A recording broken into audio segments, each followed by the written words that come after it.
Dan Henry. Dan Henry. Dan Henry. Dan Henry. Dan Henry. Dan Henry. Put your hands together and welcome to the stage, Mr. Dan Henry. The bottom line is, look, if you want something, you have to become the person that deserves it. You can't say, I want to be a millionaire, but you don't do millionaire stuff. I want to be the 1%, but I'm going to behave like the 99%. Because you'll always be the 99% if you're not willing to do 1% stuff. And one of those things is learning how to make yourself easy to listen to. Hey, my name is Lisa Hugo, and I'm obsessed with helping other people find and develop their voices so they can go out and take on the world, be seen as an authority, expert, and speak their truth with utmost confidence because they know that what they have to share will connect with their audience and make a difference. I studied performing arts and spent 20 years of my career traveling the world as a professional singer-songwriter. I teach you the secrets to speak up and be heard, overcome your fears, to build your speaking skills, and learn how you can use your skills to make a change both in your own life and the lives of others. This is your one-stop shop for all things confident speaking. This is Impact Through Voice.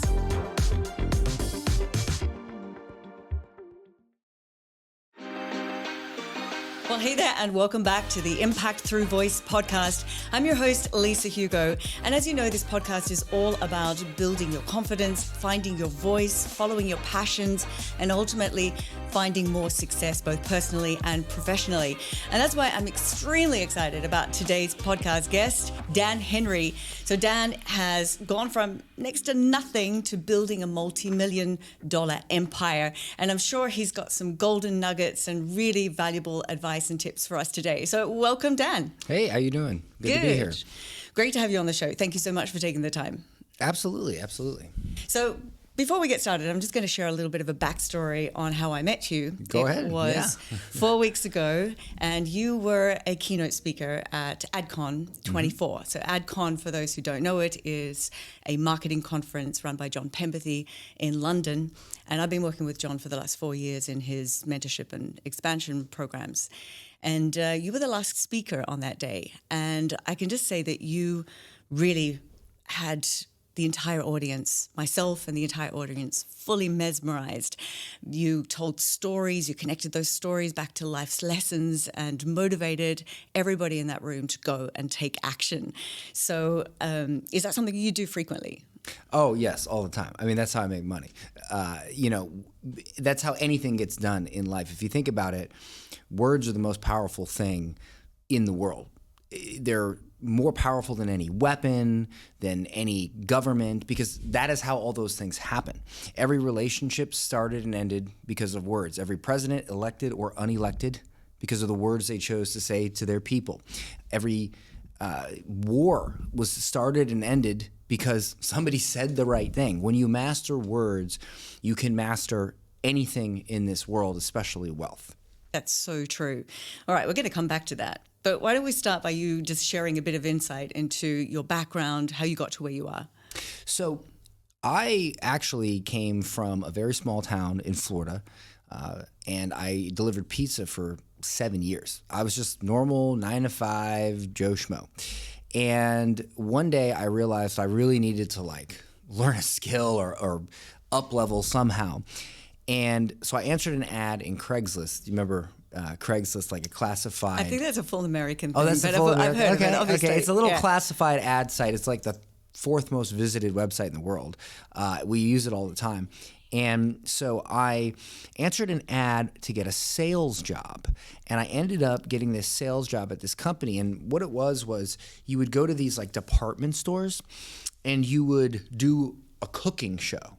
Maybe you were selling a blender, or maybe you were selling pots and pans. And you would do this cooking show, but it essentially was a sales pitch. And then the people would buy whatever it was you were selling. And so they fly me up to New Jersey, train me for 2 weeks, and I'm about to get up there. There's a whole bunch of people gathered around my booth, and I'm about to do this presentation that I had learned. And I got nervous because up until that point in my life, I really hadn't done anything with my life. I was a nobody. And so I was really worried that people would look at me and just laugh, me trying to do this thing. And I said to my manager, I'm like, I don't think I can do this. And he comes up to me, and I thought he was going to give me this really motivational speech, but he didn't. He actually got in my face, and he said, listen, you little jerk, we paid a lot of money for you to come up here. We trained you. We fed you for 2 weeks. We paid for your hotel. And he holds up the script that he had taught me. He says, all you have to do is say what is on this page. We spent millions of dollars and years perfecting this script. And if you say it, these people will buy. Can you do that? And I was like, Okay. yes, sir. So I get up there and I just say the words I was taught. And sure enough, person after person picks up these $500-$600 sets of cookware and takes them to the register. And that day, I made $1,500 US in commissions, in sales commissions, in that one day, which was triple what I ever made in a whole week delivering pizza. Yep. And so I realized one very important principle that day, and that was, if you know exactly what to say, you can pretty much have anything in life that you want. And so I dedicated the rest of my life in some fashion or another to mastering words. I had owned multiple businesses. I had the speaking, whatever it was, it all revolved around learning and knowing exactly what to say. Some people who are in the industry would call that copywriting. You could call it stage selling. You could call it whatever you want, but it's turning words into wealth. And that is what I have dedicated myself to mastering, and I like teaching it to others. That's awesome. So we're not talking just about then speaking, you're talking about copy as in your emails and everything as well. Everything. I've made a lot of money from our email marketing. I've made a lot of money from books that I've written. I wrote a book. My first book is called Digital Millionaire Secrets, became a Wall Street Journal and USA Today bestseller. We sold, I don't know, maybe 10,000 copies of that book. And from the people that read that book, they ended up doing business with our company, buying our consulting services or our educational products. We did $15 million in sales off of that book, that one book. So the importance of having a book, as long as it's valuable. Sure, but whether it's an email, whether it's a book, whether you're doing a presentation like a webinar. I mean, I've made millions from webinars. I've made millions from emails. I've made millions from books. I've made millions from speaking on stage, both in person and virtually. And essentially, in all of those formats, I said the same things, but I knew what to say. Yeah. You know? And so that's the thing. If you have something good to say, people are going to give you money, so you better say it often. You just got to figure out what to say. You said you invested so much time into wanting to learn it. How did you learn it? Well, I incrementally increased my both time and money investment into learning it. I read books, I attended seminars, I hired mentors, all the way up to, on 2 occasions, I've paid $50,000 for a 1-hour session with some of the world's greatest copywriters, speakers, stage sellers. I've joined masterminds. I've, of course, taken courses and all that. And I've spent years studying books and stages. I will go and I will watch the Steve Jobs and look, this is free. You know, people can go and watch Steve Jobs present. Every year he did a presentation. He spoke and he sold a computer or a phone or a music player. And here's the crazy thing about Steve Jobs. Steve Jobs did not believe in focus groups. He said, do not ask the market what they want and then give it to them, that's what we all learn, right? Everybody says, oh, you figure out what people want and give it to them. But Steve Jobs knew, and he said, you don't figure out what they want and give it to them. You tell them what they want, and then you give them that. Because when Apple and all that came out, nobody wanted a computer that they couldn't modify. Nobody wanted a computer that they couldn't change out the CD-ROMs and all this. And Steve Jobs was like, nope, you're going to get a computer. It's all in one piece. You can't change anything. Nobody wanted that. But he spoke so well. He had such a great pitch around why that people bought it anyway. Yeah. And it became the #1 tech company ever. And so I would study how he did this, and I would study the different ways that he innovated. And this is free. You can there's nothing preventing you from sitting there and analyzing speeches and books from the greatest for hours. That's what I teach people all the time, that's the best way to go and work out what is it that's so good about that speaker, but what is it about that speaker that doesn't engage me? And so you can learn what's good and what's bad and take it on for yourself. I mean, we learn by mimicking. We've learned to be who we are by mimicking as we grow up, the way we speak. We learn from our parents, from our teachers, from YouTube, from influencers. And so if we can learn to be the way we are, we can also learn to be a different way. We can take on something else. But you know why it's not enough to mimic? Because if you see somebody do something and you go, oh, I'm going to do that too, great. But where mentors come in is they explain to you why they said that. Because if you understand why they said it, now you can say 10, 15, 20, 30, 40, 50 things that are great because you understand the mechanics behind it. But if you just hear something said and you repeat it, now you only have one thing you can say. But if you understand why, you can have as many as you want. True. But that's talking about the words that you're saying. But what about how you say them? Well, how you say them is important as well. I used to stutter all the time because I wasn't confident in what I said. And when you're not confident in what you say, you tend to do this a lot. And here's another thing, repetition. So here's a little trick I do. If I have an idea that pops into my head and I think, ooh, this is a good analogy or metaphor or story, what I'll do is I will look for any opportunity. We could be hanging out at a restaurant. I could be talking to some random person, and I will figure out a way to work that metaphor and analogy in to the conversation and see how they react. I will do it on a podcast. I will do it on an interview. I will do it talking to my dad. And by the time it gets to the stage, I've already done it like 50 times, and it's polished. Yeah. So it sounds so good because I've put in the reps. But that's the same as what a comedian would do, right? Absolutely. Comedians will test the material out Precisely. on smaller audiences and see what the reaction is, and then really refine it until they get it right down to that perfect moment that they can deliver from a big stage. That's why it's so good by the time it hits the stage. But you are a master of storytelling. Oh, I don't know if I'm a master, but I think I'm pretty good. Yeah. So when it comes to finding stories, I guess it's these moments when you're out with friends and you're reminded by a story, and that story comes back and you share that story, and yeah, that's a good one. Maybe I could somehow weave that in. Is that how it works for you? Well, here's how you tell amazing stories that will persuade anyone. Is you take a story and you figure out the mechanics behind the story and you apply something that's easy to understand to something that's hard to understand, or something that creates doubt. So for example, let's say I was trying to convince you that you were undercharging. You weren't charging enough. One thing that I tell people a lot is I use sort of a metaphor. I say, imagine there are 10 of your ideal clients walking on a beach, and they come across a genie lamp, and they rub the genie lamp, and out pops the genie. But this genie is a capitalist, and he's only going to grant one wish to one person, and that wish is to solve the exact problem that your product or service solves.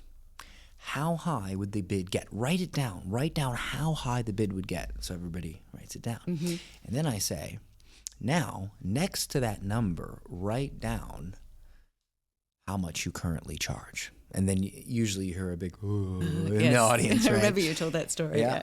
And then I say, now, if the difference between those two numbers is large, you're undercharging. And the principle here is, if you don't know what you're worth, how do you expect your customers to know what you're worth? So if I sit here and I try to explain to you why you're worth more, and I give you all these facts and say, well, you know, the average this or that company charge, it goes in one ear and out the other.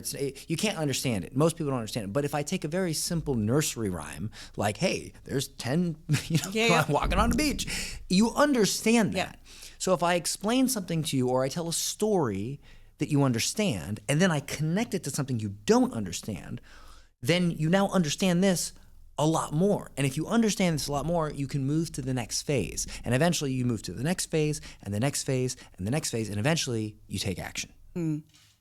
Yep. No, I fully agree. I mean, that story creates a visual in the minds of the listener. They can Yes, they can it has see to it, have a and then visual. when they can see it, then they can understand it. Do you know why that is?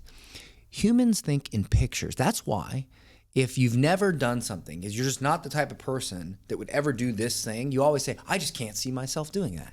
Because if you can't visualize it, you can't do it. Humans think in pictures. You never do something without painting the picture in your mind first. You never think of something or believe something without visualizing it in images in your mind. So if you want somebody to think about something or to understand something or to believe in something, you have to paint the picture. You can't leave it up to them, because if you just give them facts and figures, how do you know that they're going to close their eyes and imagine it? You don't know that. But if you tell them a story, a metaphor, an analogy, and you paint it for them, it's like watching a movie. You just receive the information and the image pops into your head. And when the image pops in your head, it's easy to understand, it's easy to process, and it's easy to believe. And that's how you persuade. Yeah. I love that. Did you study public speaking with anyone? Did you get a coach? No. I took one public speaking class in college. That was it. And then I started doing sales presentations for my companies. Now, on these sales presentations, I noticed I would talk like this a lot. And what I said was actually really good, so they worked really good anyway. But when I realized that it's annoying to hear someone talk like this, I made it a very, very, very big priority in my life to learn how to enunciate better, to slow down, to pause, to think about what I say before I say it, and to say things repetitively, master inflection. Because if you're pleasant to listen to, if it's easy to listen to you, then you'll keep listening. And if you keep listening, things might make sense to you, and then you might buy. Yeah, brilliant advice. Yeah. So good. So many of my listeners need to hear that, the importance of putting that time in and getting to that level. Yeah, absolutely. Absolutely. Well, the bottom line is, look, if you want something, you have to become the person that deserves it. You can't say, I want to be a millionaire, but you don't do millionaire stuff. I want to be the 1%, but I'm going to behave like the 99%. Because you'll always be the 99% if you're not willing to do 1% stuff. And one of those things is learning how to make yourself easy to listen to. I want to go back to the analogy that you just shared of the one person who is charging enough, and they are stuck, or the mentality of, let's say, this was me 4 years ago, where for me, what I was worth was how much I would charge for an hour, or how much is an hour of my time worth. I didn't understand the mentality of how much is the result worth to my client. And that was a full mind shift for me, because my husband had kept saying, you have to increase your prices. If you're fully booked, one-to-one coaching, just increase your prices. So I know nobody will ever pay more. Increase the prices, they will pay more. And then I think, no, but I've hit a ceiling, and this is a problem with one-to-one coaching. You hit that ceiling, and there is a limit, and you can't go beyond that if you are charging just based on your hour. Every hour is what you can charge for that hour, and you've only got a certain amount of hours in the day, and you can only take on a certain amount of people, and then you're working crazy hours. And that was me 4 years ago, until I understood this whole new concept of working one-to-many and finding clients in a different way through advertising. So tell us a bit about your journey, because you've been through something similar, at least, of building a business through digital marketing. Yeah. So look, if you're undercharging, it's because you're focusing on the wrong cost. You're focusing on what your service costs, not what it costs your client if they don't take your service. Because if, for instance, you have a sales problem. Let's say I'm a sales coach and your sales are all messed up. And if you fix that problem, you could make an extra $50,000 or $100,000 a month. And let's say I charge $5,000, right? Well, you're thinking, if you keep talking about how much you charge, I charge $5,000, well, that's what your clients are going to think about. But if instead you talk about, hey, how much are you losing? What's this costing you? Then they're thinking, well, it's costing me $50,000, $100,000. Then what you're charging is a drop in the bucket compared to the result. I'll give you an example. I worked with a client recently, and I'm not going to lie. When I help script an entire event of exactly what to say on multiple days to sell your product or service, I charge a lot of money, and I charge a percentage of the event. And so I was having a conversation with him, and I said, listen, how much money do you think you could make if you knew exactly what to say? He's like, well, I think I could make at least $100,000 off my next event. I said, okay, and how often do you plan on doing an event? Well, I plan on doing it once a month. Okay, so what you're saying is the fact that you don't know what to say, the fact that you don't know how to structure an event to sell your products and services in bulk is costing you $1.2 million a year. And he thought about it. And he was like, oh my gosh, I never thought about it that way. And see, that's the thing. Customers, they don't do the math. People don't do the math. You do the math for them. They're like, oh, wow, this is a problem. But people just don't do the math. And so when I did the math for him, he realized how much it was costing him. He made the investment. His next event was totally virtual, wasn't in person. He had only 60 people on. He did over $200,000 in sales. Wow. 200, not 100, 200. Okay. So if he would have not done it, that's a $200,000 loss. Yeah. So what I charged was nothing. Yeah. But if you only focus on what I charge, you'd be like, you get that much? Oh my gosh. Yeah. Suddenly you get the heart palpitations. Oh my gosh, it's so much money. You don't see the big picture. Exactly. Here's another way to think about it. If I offered you a brand new Ferrari for the price of a Ford Taurus, what's the first thing that would pop into your mind? What's wrong with it? What's wrong with it? Because when you say, hey, this thing is worth this much, but I'm going to sell it to you for this much, you're like, okay, something's wrong, right? What's wrong with it? Now, I would imagine that you and most people watching this, they have a business and they have a product or service, and that product or service changes someone's lives in a very impactful way. Would you agree that your product or service really helps someone a lot? 100%. Okay. And so you're making a big promise, but if you attach a big promise to a witty litty bitty price tag, what do you think the first thing that prospect is going to think when you drop your price? It's not that good. What's wrong with it? Okay? What's wrong with it? Discounts don't create sales. They create doubt. And so when you raise your prices, you're making a statement that, hey, it is good. There was a book by Robert Cialdini. It was either Persuasion or Persuasion or Influence. I can't remember which book. But in the book, there's a story about a jewelry store owner who had this pair of earrings that didn't sell for like 6 months. They just sitting in the store, never sold. And she got frustrated one day. So she writes a note to her manager, and she says, cut the price of the earrings in half. It was a Friday. She went away for the weekend. She comes back Monday. Earrings are gone. So she says to her manager, wow, good thing we lowered the price and cut it in half. Just get rid of those things. Her manager gets this like horrible look on her face, blood drained. And she goes, oh my gosh, I'm so sorry. And she goes, what's wrong? She says, I read the note wrong. I doubled the price. By doubling the price, people looked at it like, oh, this must be good. And they bought it. Price is perception. Sometimes the more you charge, the easier it is to sell. I'll be honest with you.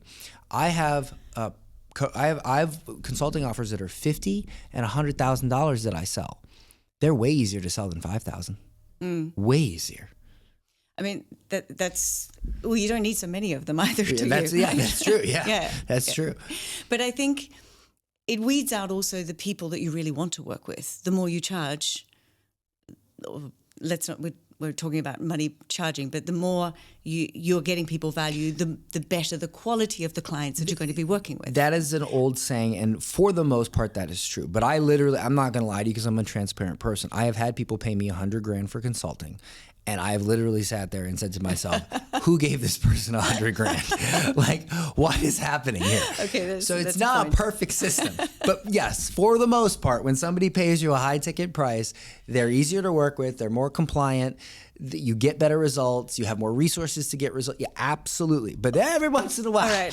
there's that one unicorn that still is a pain in the butt. But generally, the expectations Yes. there of, oh, you've promised me 12 coaching sessions and I've only had 6, and No, that's a low ticket. No, that is a low ticket thing. You never get that with high ticket. If you sell something for $500, you're going to get, well, how many coaching sessions do I get? What days? Somebody who pays $50,000, they're like, wire sent, done, thanks. Yep. Because Exactly. when you have that much money to spend and you have the mindset to invest that month, you don't sweat the small things because you can't get anywhere in life. You can't get to a point in life where you have 50 grand to pay for consulting, sweating the small things. That is a trait of amateurs. That is a trait, I hate to say this, but of the poor. I know this because I used to be very poor and I always sweated the small things. I got rich because I stopped worrying about those things and I only cared about the big picture things. yeah, no, I couldn't agree more. All right, you just come to Dubai. Yes. What brought you to Dubai? Oh man. Well, I grew up in America and I just one day woke up and I didn't like where the country was going. And, you know, in America, you have to make 6 figures a year in 22 states, 6 figures a year to afford an entry-level home. In America, a congresswoman, a senator, will tell you, we're going to help you. We're going to make it better. We're going to make it better. We're going to fix things. But every year, things get worse. Yet, that same senator, there's a senator in America called Nancy Pelosi, right? Now, her average stock market returns are 69%. The best investors in the world, like Warren Buffett, are like 15%. You're telling me that this senator is that much better than these world-class investors? No, it's because in the United States, the senators are exempt from insider trading laws. So what they do is they say, ooh, I'm going to make a law. I didn't know that. Yes, they're lawmakers. So they go, well, if I make this law, it's going to affect this industry. This industry is going to go up. So I'm going to buy stock now. I'm going to make the law, put it into law. Boom, it goes up. I've now cheated and they're exempt. And guess what? You know why they're exempt? Because they make the laws. Make the law. So they can say, here's the law. We're exempt. Do you think that's fair? Absolutely not. It's not fair. But I've heard this happening, yeah. Right? And it's, you know, there's things with you send your kid to school and they fill the kid's head with all this horrible, horrible, horrible stuff. You know, your kid goes to school and has a bad day. They say, well, maybe you're a girl, maybe you're a boy, you know? Oh my gosh. And I'm sorry, like if that's how you want to live your life, that's fine. But you start bringing that around my kid, I'm out. I can afford, I worked very hard to be able to afford to move to Dubai. Not everybody can afford that, okay? When you move to Dubai and you have money, it's a whole different world. I have a beautiful villa in Al Farshan. I have a live-in maid who has her own room. I have a live-in driver who has his own room, okay? Everything is taken care of. If I want to go somewhere, I'll hop in my Mercedes and we go, done. Now, I don't say this to brag. I say this because if you want, look, people say money doesn't make you happy. That's true. But it sure as heck solves a lot of problems that make you unhappy. Think of the last problem in your life that was super frustrating, that if you had enough money, you could have eliminated that problem. Yep. Would you be happier in life if you had less problems? Of course. Of course. Yeah. Well, if it requires money to solve problems, well, then I think spending a good portion of your time learning how to make that money is probably a good way to become happier. Okay? It's not the money itself, it's allowing yourself to have the opportunity to live the life that you want to live. Yes. And that takes money. Yeah. For example, I live away from my family in Australia, and I would love to be able to fly as often as I can. And then when I fly, I would love to be able to fly business. That's just a lifestyle choice. Oh, yeah. You have to. Emirates business class. Absolutely. You can't get every time. It's like $5,000 for a ticket, but you're just so, you can't fly 10 hours, 16 hours in coach, even on Emirates. Exactly. And so it's really about it's not about bragging, is it? It's about helping people to understand you have less, then work towards getting more. Yeah. Well, that's the thing is, look, there's two types of people who are poor. There's the person who hates rich people, and you will never attain what you hate. And then there's people who are inspired by rich people. And those are the people who eventually could become rich. And so there's nothing wrong with making more money, because look, I'll give you a perfect example. We were out just last week, and we were at a mosque, and there was a woman who came up crying. She just wanted some food. She was from Palestine. She lost her father. She lost her brother. She couldn't pay the rent. She couldn't even eat. And she just asked if we could give her some food, right? I said, sister, how much, like, tell me what's going on. She told me the whole story. I said, well, how much is your rent? She said 1,000 dirham, and I'm not going to get my money for 2 weeks because my husband and all this. You know what 1,000 dirham is? That's like what, $250 USD? Yeah. So I took 1,000 dirham out of my pocket, and I gave it to her, paid her rent for the month. Easy. So to be able to do that. And to be able to do that. Yes. There are poor people in this world who...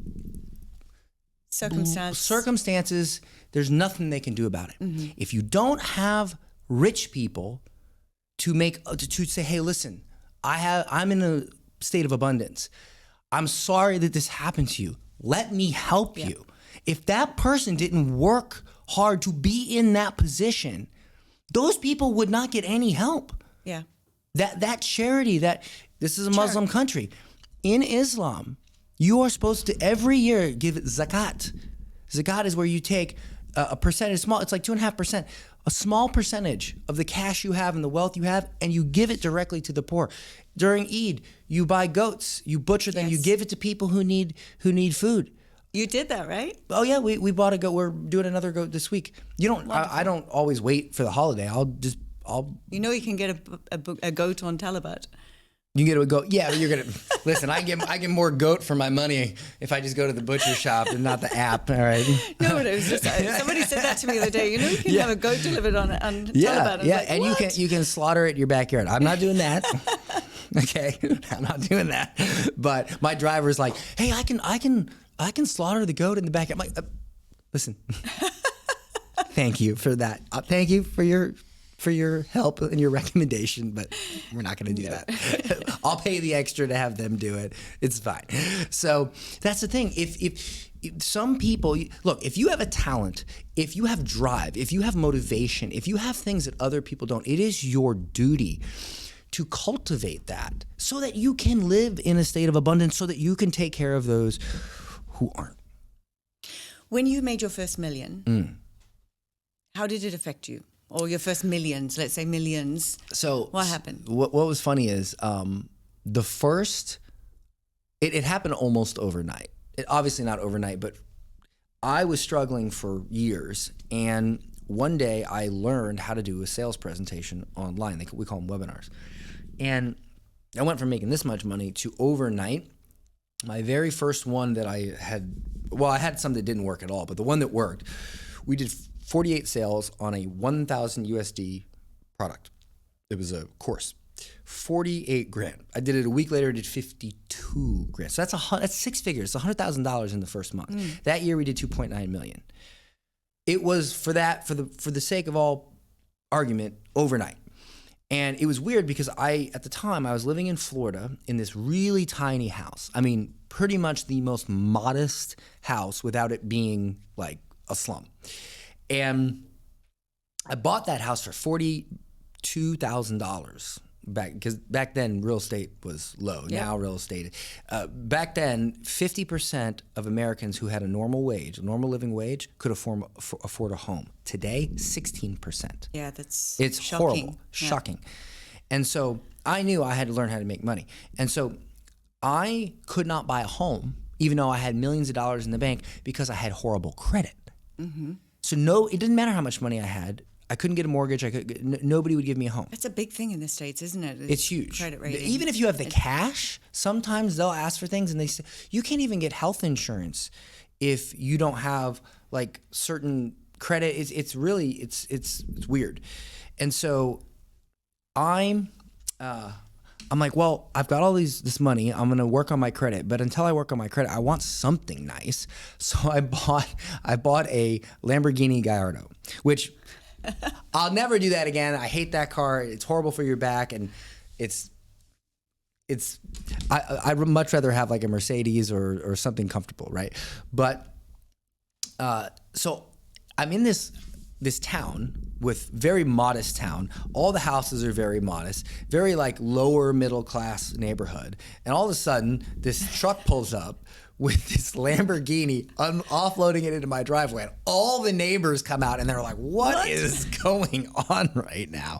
And I was just, for months, I was living in this like really modest house, and I had all this money, and I was just like, it's gonna take me 6 months, a year to fix my credit where I can buy a house. I gotta have something nice, and so I bought the Lamborghini. It was the most ridiculous. It was ridiculous, but I did buy a house for my mother. I bought a house for my father. I pay their bills. I take care of them. So yeah. So again, comes down to what abundance, you can do with it, how you can support other people through having abundance. Yeah. When you say, oh, you don't need money to be happy, well, good for you. Okay. But at the end of the day, if you have money, you can solve a lot of problems for yourself and for people who can't solve it themselves. So. You went through a tough time, though, with your current wife, ex-wife, previous wife. Yes, tell us that story, because I things. love that story. Okay, so I'll make it quick because it is quite a lengthy story. I was married to my wife, and when things took off, you got to remember, I delivered pizza for 7 years. I was a normal schmo. So when a guy like that all of a sudden has a ton of money, well, what comes with money? Problems, more problems, right? You solve these problems, but then new problems come. Oh, you got to make a trust, and well, you get this lawyer and that lawyer and taxes, and well, you got to protect these assets, and you got to have a contract. Well, you need a different LLC and company for each property. Like all this just madness, right? Life went from simple to complex. And I didn't know how to handle it because I was new money. And so I became very wrapped up in that, neglected my duties as a husband, and the marriage fell apart. And it fell apart 6 months after we had a kid. Sad. So we were divorced for 4 years. And during that time, to cope, because it hit me hard, the divorce hit me hard. To cope, I drank, I did a lot of, not hard drugs, but like marijuana and stuff, but a lot of it. I bought a yacht. I bought this $2 million yacht, which was, that's never a good buy. And I had a lot of girlfriends. I was just living that playboy lifestyle. And I wasn't living it because I necessarily had always dreamed of it. It made me forget, it made me forget about how much pain I was in. And so one day I thought, I have everything that a man says he normally would want, but I'm not happy. And I realized that all I really wanted was to see my son every day. All I really wanted was to have my family back. And so, I asked my wife, I was like, let's get back together. And she's like, I just saw you on Instagram with like 20 strippers on your yacht. What are you talking about? And I'm like, they weren't strippers. Good on her. Sensible. I'm like, they just looked like strippers, but they weren't actual. I don't know, maybe, but I don't know what they do in their spare time. But I said, I thought about it, and I was like, okay, what was really happening here was I wanted something, but I didn't want to become the person that deserved it. Human beings are called human beings because we are being. We're not human havings. People, they want to have a nice car. They want to have a lot of money. They want to have a beautiful business. They want to have a beautiful life, but they're not willing to become the person that deserves it. And that's the trait of the 99%. The 99% always want what the 1% has, right? They want a lean, healthy Great body, but they eat Snickers all day, okay? Don't go to the gym. They don't go to the gym. No time. I don't have time. Well, okay, well then you're going to be fat. Sorry. That's just how the body works. Or they say, well, I want to make more money, but they don't read books on how to make money. They don't study how to make money. Oh, sorry, you're not going to make more money. It's just how it works. You want these things, but you want to be the 1%, but you're not doing 1% stuff. Yeah. Okay? So I realized that, and I decided that, okay, I got to become the person. I turned my life around. I got rid of all of my partying friends. I got rid of the boat. I poured $10,000 worth of alcohol down the drain in one shot. My father was like, "Why didn't you give it to me?" And I was like, "Listen, I wouldn't wish alcohol on my worst enemy." And I did all this, cleaned up my life with no expectation to get back together with my wife. And then one day she just noticed it. She sent me a text. She said, "Okay, let's get remarried." Aww. Because I became the person that who deserves deserved it, her. you know? And I'll tell you this It's one. such a great story. I mean, it's not just a story, it's reality, which makes it even more Yeah. personal. And But this is what I would tell. This is a recurring theme in my life, and it's in everyone's life. When I worked at that company, I met a billionaire. He was the owner of the company. He sat down next to me, and I had an opportunity to ask him a question. And like an idiot, I asked the dumbest question ever. I was like, "How do I get rich?" And he looks at me, and he says, "How many books per week do you read on money, on business, on persuasion, on anything?" I said, "Well, none." And he looks at me and he says, "Well, then you don't want to get rich." I said, No, everybody wants to get rich." He said, No. People who want to get rich read books on how to get rich. You don't read books on how to get rich, so you don't want to get rich. Stop wasting my time. At the time, I thought he was just being a jerk, but I realized later, no, yeah, I wasn't becoming the person that deserved it. And then I read 100 books on business, and then I became a millionaire. that's like the Rich Dad Poor Dad story. Very similar, right? How do I get rich? And bring them into the company, teach them, give them the experience from the age of 10, how to really value money and make money. Yeah. Well, I keep it simple. You want to get rich, become the person that deserves it. Yeah, that's great advice. Quick one. The industry is changing. Ads have become more expensive. AI's come in and taking over. What's the future of the digital marketing space? Well, look, at the end of the day, if you're able to solve a problem for someone that's worth more than what you charge, you're going to have an offer that works. And as long as you, and look, here's my thing. Because everybody has decided to say, "Oh, we're going to do all these amazing things for you, and if you don't get results, you don't pay." Well, everybody said that, and then nobody got results, and then nobody got their money back, and it just crashed trust in the market. Exactly. Okay? And so when you do that, you know, even people who are legit will face issues because, like, I have a stellar reputation in the industry. I mean, for years, no one would question anything. Yeah. If I sold something, zero question, because I had a reputation. I still have a reputation, but because all these new people came in and destroyed the trust in the market, now for the first time in years, I've had people who are like questioning our company, and I'm like, what is? Well, I bought from this person and this happened. I'm like, Yeah. like it's a real thing. And I feel for the people who really can deliver, but people treat them like criminals because other people have come in and soured the market. And so I believe that right now, the best way to grow your company is to focus on learning how to increase trust through brand, through speaking, through your social media content. Our high-end $50,000, $100,000, we don't use a funnel for them. We don't create that friction. Yep. You message me on Instagram, we have a chat with you. My Instagram, my YouTube, my socials, that's my funnel. Okay? I actually just wrote a book called The No Funnel Guide. We're going to release it soon because I thought I need to share this. Like, you make your face on social media. You make your Instagram. You make your YouTube. That is your funnel. That is how you build the trust.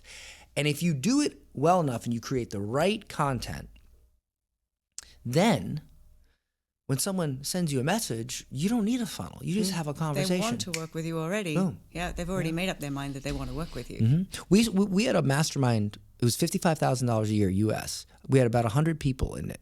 Half of them I sold through stage speaking, and the other half just a conversation over DM. I never had a funnel for that mastermind, not once. If somebody wants to come work with you, they go to your Instagram. Yeah, just send me a message. Just say, I'll usually say like, send me the message private. Like we have a private client program. Just send me the message private. I'll say that on my Instagram. And if you send me a message, my team will have a chat with you. They'll say, look, this is the options we have. This is what problems we can help you solve. You know, if it's a fit, if it's a fit. If it's not, all good. We keep it simple. Brilliant. Yeah. we're out of time. I would love to chat even more, but we're out of time, unfortunately. So, Dan, thank you so much for coming in, sharing so much wisdom, so much of your experience, and so much value to my audience. Absolutely. Have to have you on again sometime. I would be honored and obliged to come on again. And, if anybody needs any help, you know what you can do? You can send me a message on Instagram at Dan Henry. There you go. And we'll put the links in the show notes. No funnel needed. Brilliant. All right. Thanks for being on the show. Congratulations, you've just finished another episode of Impact Through Voice. You're well on your way to making a positive impact in the world with your voice. If you want more, head on over to lisahugo.com/podcast for show notes and all the links that we mentioned in this episode. Until next time.